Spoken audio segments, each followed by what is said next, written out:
네, 안녕하세요. 이지유 권정한 컨설턴트입니다. 반갑습니다. 제가 오늘 급하게 강의를 하는 이유는 원장님들께서 약수령 논술에 대한 문의가 조금 있고 중위권, 중하위권 이하의 학생들이 서울에 있는 상위권 대학, 최근에는 약수령 논술로 이제 대학교를 좀 업그레이드하는 대학들이 많이 있잖아요. 작년에는 상명대 같은 경우가 있었고 올해는 이제 국민대 같은 경우가 있었잖아요. 그래서 아이들이 과연 저도 가능하냐 이런 거에 관한 의구심이 좀 있고 질문들이 좀 있었고요. 그다음에 실질적으로 5등급, 6등급 이러한 학생들도 수도권 대학을 진학을 하고 싶어 하고 내 내신 성적은 좀 불리하겠지만 하지만 갈 수 있는 방법은 딱히 있지는 않아요. 그 친구들이 정시가 있는 것도 아니고. 그래서 오늘은 약수령 논술에 대해서 한번 전체적으로 개괄을 한번 잡아보도록 하겠습니다. 네, 여기 보시면요. 3등급, 4등급, 5등급, 6등급 기회의 전형이다. 그러나 아무에게나 그 길을 허락하진 않는다. 학기 초에 누구나 비웃는다. 이거 학기 초에 굉장히 많이 비웃어요. 그 이유는 학생들이 야, 너 약수령 논술에 한번 관심을 한번 가져볼래? 그러면은 학기 초, 즉 3월 달 또는 겨울방학 때 2월 달 고등학교 3학년 올라갈 때죠. 그때 되면 아직까지도 그때도 선생님 저는 인서울권에 갈 수 있을 것 같은데요. 선생님 저 4등급이지만 저 가천대라든가 경기대 이런 데 갈 수 있지 않을까요? 제 내신 성적과 제 학생부로요. 그렇기 때문에 아이들이 학기 초에는 약수령 논술에 많은 관심이 없고 아이 그 논술 아니에요. 이런 식으로 좀 비우는 경향이 좀 있어요. 그런데 그 밑에 하지만 비웃기 전에 네 자신의 내신부터 뒤돌아봐라. 아까 처음에 말씀드렸지만 4등급, 5등급 학생들이 수도권 대학을 진학할 수 있는 액면가로 자신 내신 성적과 학교 생활 기록부를 바탕으로 갈 수 있는 방법은 많이 없어요. 나중에 가면은 여름방학이 지나서 선생님 저 약수령 논술 한번 해볼까요? 그때 이제 그러한 얘기들이 많이 들리는 편이에요. 하지만 그때 하는 것보다 지금 기말고사 끝나고 여름방학이라는 기회가 있을 때 지금부터가 제가 봤을 때는 아이들을 적극적으로 권유를 할 때고 또는 학생들도 내가 약수령 논술에 내 등급에 비해서 좀 열심히 한번 해봐야 되겠다라는 그 시기가 지금이 아닐까라는 생각이 듭니다. 그래서 이러한 자리를 마련했습니다. 자, 이러한 설명들이 있고요. 배포하시거나 이럴 때는 꼭 저희 이지유 거 로고 이런 거 좀 지켜주시고요. 자, 먼저 첫 번째는요. 약수령 논술에 관하여 개략적으로 설명을 드릴 거고요. 약수령 논술의 대학은 과연 어디가 있는지 이 부분에 대해서도 한번 보겠습니다. 약수령 논술은 여기 지금 화면에 나와 있는 것처럼은요. 먼저 많은 대학들이요. 대부분 수능 공통 범위, 즉 수원, 수투, 국어는 뭐 독서, 뭐 이런 쪽, 그다음에 문학 이런 쪽에서 많이 나와요. 그다음에 대부분 모든 대학이 EBS에서 나온다고 보시면 될 거예요. 사실은 거진 100%라고 보시면 돼요. 물론 EBS를 좀 벗어나는 대학도 있는데 거진 100%라고 보시면 되고요. 아이들은 또는 학부모님들은요, 약수령 논술에 대해서 굉장히 생소해하세요. 먼저 약수령 논술을 해봐라라고 얘기하면은 선생님, 제가 논술이 될까요? 논술은 아무나 붙는 것이 아니잖아요.라고 얘기를 하는데 그것은 약수령 논술과 기존 논술과의 내용을 혼동하는 것이에요. 기존 논술고사에 비해 문제의 양이 좀 많지만 문제가 굉장히 쉽고 짧은 구성으로 되어 있어요. 또 하나 어차피 아이들은요. 공부를 3등급, 4등급, 5등급, 6등부 학생들도 학교 생활기록부 또는 학생부 교과 전형을 바탕으로 학생부 종합 전형을 바탕으로 수도권 대학 진학이 많이 힘들고 결과적으로는 지방 사립대를 가기도 아이들은 꺼려해요. 그렇기 때문에 대부분의 아이들은 뭐 한다 그러죠? 선생님 저 수능까지 가야 될 거예요라고 한다 그러면 분명히 수원 수투를 아이들이 해야 되잖아요. 열심히. 그다음에 기본적인 국어 공부도 해야 되잖아요. 그것을 공부하는 그 자체가 바로 약수령 논술을 준비하는 것이기 때문에 선생님 약수령 논술까지 도대체 어떻게 준비해요? 수능 준비해야 되는데 아니요. 이게 오히려 그 과정이 될 수도 있습니다. 그래서 수능을 충실하게 준비한 학생들이 해결할 수 있는 문제로 구성이 되어 있는 게 사실입니다. 약수령 논술에 관심이 있는 학생은요. 나중에 최종적으로 내가 어느 대학교의 약수령 논술에 맞는지 또는 논술고사의 학교마다의 출제 유형이 달라요. 그러한 것을 확인해 보고 전략적으로 어디에 원서를 써야 될지 판단을 해 보시면 될 것 같습니다. 고3이라면은 각 학교의 모집 요강 역시 읽어봐야 됩니다. 모집 요강을 읽어보지 않고 네이버에 검색하는 아이들이 있어요. 올해도 약수령 논술이 바뀐 대학이 꽤 많아요. 근데 아이들은 그 화면만 보고 날짜도 안 보잖아요. 네이버를 볼 때. 꼭 올해 거 모집 요강을 보시길 바랍니다. 자, 밑에 표를 보시면요. 약수령 논술은 크게 수학만 보는 대학이 있어요. 수학만 보는 대학 밑에 한국공학대, 한국기술대, 한국외대 글로벌 캠퍼스, 홍익대, 세종 이런 게 있고요. 지금 여기 나와 있는 이 표는 작년도 걸 기준으로 만든 거예요. 이 뒤에 2026학년도 것도 있습니다. 그 다음에 수학이 아니고요. 국어를 보는 학교도 옆에 나와 있어요. 아, 보이시죠? 과천대입니다. 아, 인기가 엄청 많은 대학이고요. 1000명대에 육박하는 아이들을 뽑죠. 굉장히 많이 뽑고 있고요.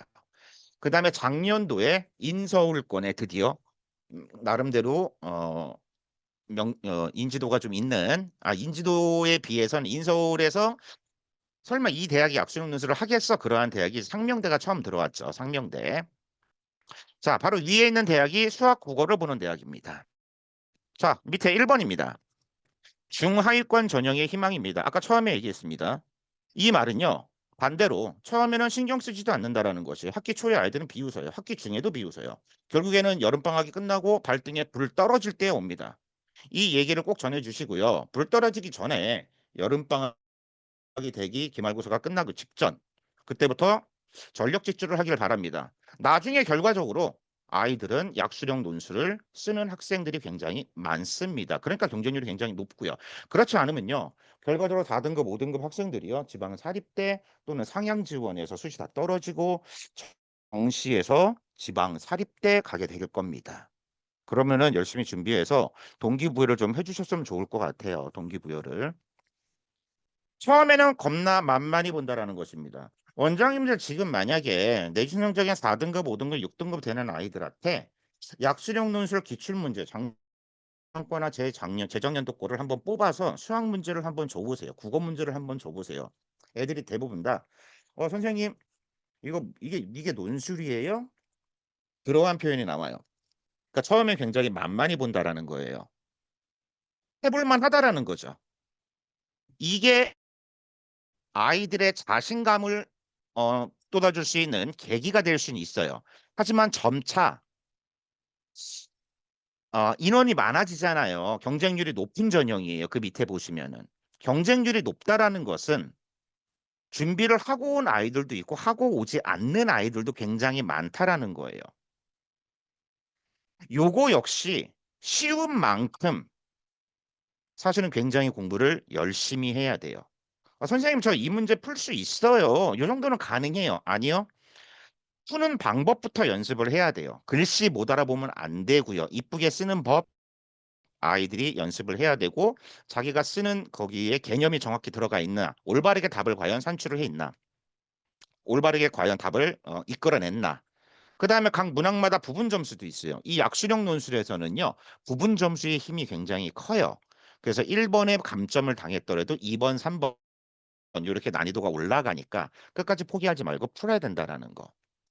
결과적으로는 쉽지만 열심히 해야지 요러한 대학을 갈 거 아니에요. 가천대, 상명대, 삼육대 이런 대학을. 결국엔 떨어질 가능성이 크다는 거예요. 결국에는. 그렇기 때문에 선생님 저 이거 풀 수 있어요. 아까 전에. 나중에 이런 친구들 떨어져요. 분명히 앉아서 굉장히 잘해야 돼요. 선생님들이 이러한 학생들을 모아놓고 지도를 하시다 보면요. 그중에 합격 가능성이 있는 친구들이 보여요. 요 친구는 어, 첫 번째 주에는 이랬고 두 번째 주에는 이래서 한 달 정도가 지나다 보니까 처음보다는 풀이 과정이나 글씨도 굉장히 좋아졌고 개념이라든가 이런 것도 좀 나아진 것 같고 답을 돌출하는 능력이 조금씩 상승하는 것 같아. 어라 어떤 학생들은 처음과 달리 답을 어떻게든 풀어서 아이들 이렇게 막 풀잖아요. 답을 풀어 답을 맞추는 거는 같은데 발전하는 능력이 없네. 답을 이끌어내는 서술하는 그러한 능력이 없네. 물론 알려주셔야죠. 이런 거는. 이런 친구들이 나뉘게 됩니다. 그런 친구들이 보이는 것은 선생님의 감으로 보이는 게 아니에요. 분명히 약수령 논술을 할 때는요. 제발 부탁인데 우리 원장님들이 또는 수학 선생님들이 아이들이 답안으로 제출한 거에 대해서 첨삭지를 꼭 배부를 해 주셔야 돼요. 첨삭을 하고 우리 원장님들 또는 수학 선생님들도 기존에 아이들이 썼던 것을 아이들이 풀었던 것이 과연 어떤 식으로 발전해 오나, 얘가 언제는 이랬는데 지금 요 정도까지 바뀌어 왔네. 그러한 답안지를 꼭 가지고 계셨다가 아이가 발전하는 모습을 보면서 동기부여를 해 주시면 좋을 것 같아요. 이 첨삭이 결국에는 핵심이 될 것 같아요, 문제를 아무리 많이 푸는 것보다. 5 번은 "계속 좋은 대학들이 나를 꼬시니." 음. 약수령 논술에 올해 뭐가 생겼죠? 국민대가 생겼어요. 그렇기 때문에 국민대 약수령 논술에 대해서 묻는 아이들이 상당히 많아지고 있다라는 얘기예요. 상당히 많아지고 있다. 그러니까 선생님 저도 국민대 갈 수 있을까요? 4 등급, 5 등급? 4 등급, 5 등급이 국민대 못 가잖아요. 사실은 쉽지 않잖아요. 근데 이번에 보세요. 약수령 논술에 4 등급, 5 등급 학생들 분명히 많이 들어옵니다. 제가 설명 안 한 게 하나 있네요. 여기 가운데 고대 세종이라고 있잖아요. 그죠? 여기 고대 세종.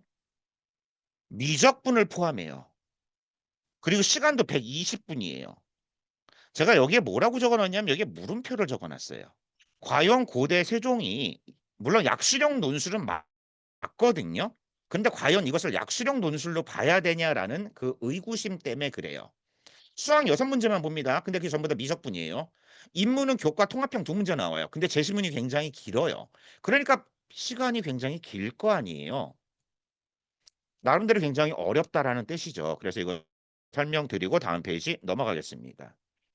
제가 이거 PPT를 굉장히 급하게 어제 만들었거든요. 그리고 쭉 한번 만들면서 생각을 했지만 제 거 영상 강의를 들어보시고 원장님들에 맞게 제 PPT를 사용하시고 원장님들에 맞게 그것을 재구성해 보시면 좋을 것 같습니다. 자, 그래서 기존의 약수령 논술에 대한 특징, 그다음에 오른쪽에 죄송해요. 기존의 논술 전형에 대한 특징을 왼쪽에 적어 놨고 약수령 논술의 특징을 적어 놨습니다. 그래서 앞에서 얘기했던 거 교과형 논술, 앞에서 얘기했던 것이 대부분 다 나와 있습니다. 자, 그중에서 하나만, 자, 여기 두 개만. 여기 보시면요. 국민대 보이시죠? 국민대가요. 우리 가천대라든가 상명대 이렇게 약수령 논술에서 어느 정도 인지도가 있는 대학들은 국어 문항이 어떻게 나오면요.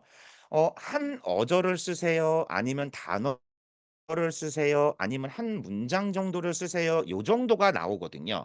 근데 국민대 국어 문항의 일부에서는요. 500자에서 100자 이내를 서술하세요라는 게 나와요. 사실은 100자면은 길지는 않는 거예요. 그런데 다른 데 논술 전형과 조금 다르다라는 거 그 정도 알아도 되시는 거고요. 아까 전에 세종 캠퍼스에 제가 미적분 본다 그랬잖아요. 고대 세종이 마찬가지로 국민대도 미적분이 출제가 됩니다. 나 국민대야. 그래도 나름대로의 포지션이 있으니까 요 정도 해갖고 와. 요런 느낌이 되겠죠. 학원에 이런 아이들 있잖아요. 내신 등급이 4등급, 5등급인데 수학은 3등급, 2등급, 3등급, 2등급 왔다 갔다 하는 아이들. 요런 케이스의 아이들이 장점이 될 수 있을 것 같습니다. 또 하나 그 밑에. 최근에요. 논술 반영 비율이 굉장히 증가하고 있어요. 논술 반영 비율이. 논술이 80%였다가 논술이 80%라는 얘기는 반대로 내신이 20% 들어간다는 소리예요. 근데 얘가 논술이 90%로 상승되고 내신은 10%로 되고 그냥 이러한 대학들이 논술 100으로 바뀌는 경우도 있어요. 논술 100이다. 일반 논술이 아니고 약수령 논술이다. 5등급, 6등급, 7등급 아이들 들어갈 수 있는 가능성이 열리는 거예요. 그러니까 7등급이면은 아무것도 못 하잖아요. 아니요. 수학만 잘하는 아이들도 꽤 있어요. 수학 3등급 나오는 아이들도. 그래서 대학교의 발표 요강을 좀 보시면은 입시 결과를 좀 보시면은 6등급, 5등급 후반, 6등급, 7등급들 아이들이 있는 표본들이 꽤 보일 거예요. 그러한 대학은 대부분 다 논술 100 전형입니다. 그래서 이러한 것도 원장님들 한번 보시고 각자 학원에 맞게 쓰시면 좋을 것 같습니다. 국민대예요. 올해 굉장히 핫한 학교입니다. 굉장히 핫한 학교고요. 국민대 논술 전형을 신설했습니다. 자, 가천대 그다음에 어디였죠? 상명대의 위치에 이제 올라탄 거죠. 최고의 위치의 대학이고요. 근데 문제는 주관식 단답형이에요. 막 길게 쓰는 그런 내용이 아니라는 거죠. 수능 최저 고대 세종 캠퍼스 2함 6이었잖아요. 그죠? 고대 수능 캠퍼스와 함께 인문 자연이 합인 대학이에요. 아까 바이오로직스, 가천대, 바이오로직스, 클라우드 학과 이런 걸 제외하군요. 내신 반영 논술 100입니다. 내신 안 본다라는 논술 100입니다. 내신 반영 안 한다라는 얘기죠. 분명히 많을 거예요. 선생님 저 수학 잘해요. 선생님 저 국어 잘해요. 내신 반영 안 한다면서요. 국민대 이번에 경쟁률 한번 봐보세요. 엄청날 것입니다. 자, 논술 과목은요. 국어는 평범합니다. 독서, 문학, 그다음에 문법이고요. 인문은 수학에서 수원수투입니다. 그런데 자연에서는 뭐가 들어가요? 수원수투에 미적분이 들어가요. 근데 문항수 설계를요. 전략 배치를 제가 봤을 땐 잘한 것 같아요. 수학 자신 있는 애, 와, 자연, 수학 8문제예요. 그냥 제가 봤을 때 국어 다 틀리고 수학 8개 다 맞으면 붙을 수도 있을 것 같아요. 예. 반대로 국어에 자신 있는 애들 요겁니다. 그런데요. 만약에 이거는 제가 결과를 까지는 않았지만 다 예측은 가능하실 거예요. 결과가 뭐 나와봐야 알죠. 논술 점수의 총점 대비 이제 점수가 받을 거 아니에요. 인문이든 자연이든. 그런데 자연 점수가 낮을 것 같아요. 자연 점수가. 왜 그러냐면 수학이 미적분이 들어가기 때문에 어려워하는 친구들 많기 때문에 이 점수가 좀 떨어질 거고 인문 점수가 높을 것 같아요. 내년에 한번 봐보시면은 고사 시간 90분입니다. 최고 난이도 문제가 어느 정도 4점짜리 킬러는 아니더라도 3점짜리 난이도가 있는 문항은 충분히 나올 것 같은 시간대고요. 자, 수능 최저 2함 6이고 지정 과목 없습니다. 국어, 영어, 수학, 사회 이렇게 맞춰도 되는데 하나 자연계는 과학을 하나 정도를 봐야 된다라는 얘기죠. 자연계는 과 하나 응시해라. 과탐 하나, 사탐 하나 봐도 된다. 과탐 하나, 사탐 하나. 꼭 봐라라는 얘기예요, 자연계는. 근데 수능 최저는요. 과탐으로 맞출 필요는 없어요. 다른 과목으로 맞춰도 됩니다. 다른 과목으로. 국어, 수학, 영어 이렇게 맞춰도 된답니다. 그런데 자연계를 지원했는데 수학, 사탐 이렇게 해서 맞추면 안 된다라는 거예요. 이해가 가시죠? 수학, 과탐 하나 이건 당연히 되는 것이고요. 자, 날짜 보세요. 수능 끝나고 11월 29일, 30일. 이거 이때 되면 아마 논술 피크철이에요. 논술 피크철. 자, 국민대가 논술 문항도 공개했죠. 난이도가 크게 있는 문항은 아니에요. 뭐 적분 문항 이렇게 나와 있는 것 같고 이게 난이도가 평범하고요. 자, 여기서 팁 하나 볼게요. 아이들이요. 요거 여기다가 이제 이 문제에다가 풀이과정수 답안지 옮길 건데 요거 3점, 4점, 5점짜리 문제 하나하나 공들여 푸세요. 아이들이 하나 못 푸는 순간 이거 못 푸는 순간 이게 흐지부지 돼 버리거든요.